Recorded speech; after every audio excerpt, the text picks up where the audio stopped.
Pernahkah Anda mendengar tentang keris Nogososro dan Sabu Inten? Dapur keris yang pernah bikin heboh masyarakat Jawa. Ternyata dapur keris ini syarat akan filosofi kehidupan. Ingin tahu lebih jelas tentang filosofi itu? Saksikan terus video ini hingga selesai. Di Museum Keris Nusantara Surakarta menyimpan 409 koleksi keris, termasuk hibah 5 keris koleksi Presiden Joko Widodo, 38 pucuk tombak dan beberapa bilah pedang dari berbagai daerah di Nusantara. Keris Indonesia telah dikukuhkan sebagai warisan budaya non-bendawi oleh UNESCO pada 25 November 2005 di Paris. Inilah koleksi keris di Museum Keris Nusantara yang ditata rapi pada ruangan yang bersih dan bernuansa magis. Dari para petugas pemandu wisata kita dapat memperoleh banyak hal tentang keris ini.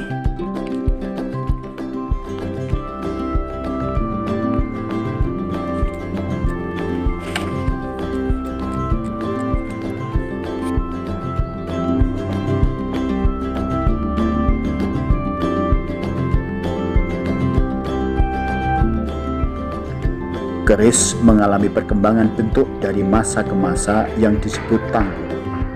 Hal ini menunjukkan bahwa budaya Jawa sangat dinamis dan selalu mengikuti perkembangan zaman.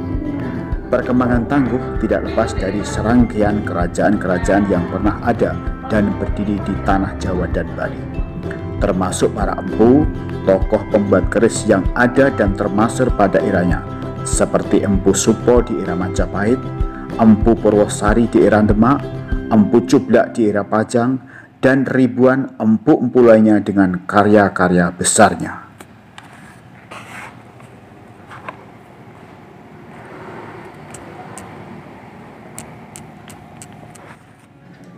Untuk selanjutnya, tentang makna filosofi dapur keris Nogososro dan Sabu Inten, kita dengar keterangan petugas di Museum Keris Nusantara berikut ini. Filosofi atau yang mendasari kenapa kok ada Nogososro ya, maka dengan 1001 sisi. 1001 sisi itu adalah melambangkan 1001 masalah yang ada di dunia ini. Kenapa kok naga kepalanya di bawah? Alasannya adalah supaya kita sebagai manusia itu tetap rendah hati, selalu menyerahkan semuanya kepada Tuhan Yang Maha Esa atau Allah Subhanahu wa Ta'ala. Ya, jadi dasar keris itu tetap menunjuknya ke Allah. Lihat ya, ujung di keris ini menunjuknya siapa? Allah. Satu bisa. Ya, jadi semua keris ini menunjuknya Allah. Semuanya kembali ke Allah. Jadi dalam menghadapi manusia, dalam menghadapi 1001 masalah itu harus tetap berpegang teguh sama Allah. Jadi perintahnya harus dijalankan. Ini udah pada ini belum akal balik belum?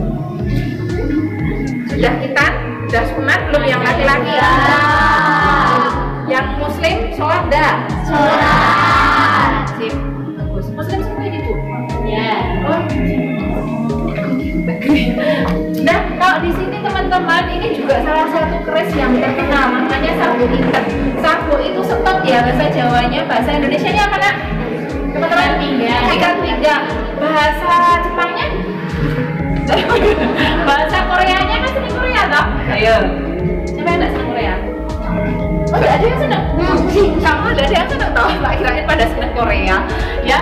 Sabu Inten ya. Sabu Inten ini melambangkan sabu atau atau ikat pinggang.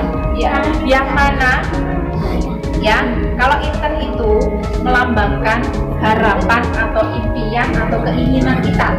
Nah, dalam kita mewujudkan impian dan harapan itu kita harus melakukannya dengan sungguh-sungguh. Ikat pinggangnya kan kalau pakai ikat pinggang harus kenceng ya. Kalau enggak kenceng kan cuma ya, ngotrek celananya, ngotrek roknya ya toh. Nah, jadi harus benar-benar. Jadi tanpa menjatuhkan orang lain, tanpa membuat masalah untuk orang lain. Jadi ketika kita berharap menginginkan sesuatu, aku besok kalau gede pengen jadi presiden, ya, tapi jangan menjatuhkan orang. Caranya gimana? Ya kita harus berusaha dengan sungguh-sungguh dan tak lupa berdoa. Itu yang pertama. Nah teman-teman, lo itu apa tuh?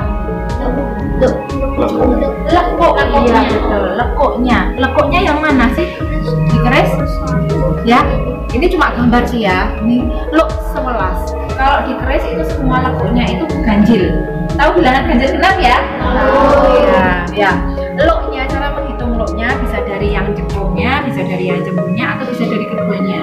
Ya, perhatikan ya teman-teman cara menghitung luk. 1, 2, 3, 4, 5, 6, 7, 8, 9, 10, 11.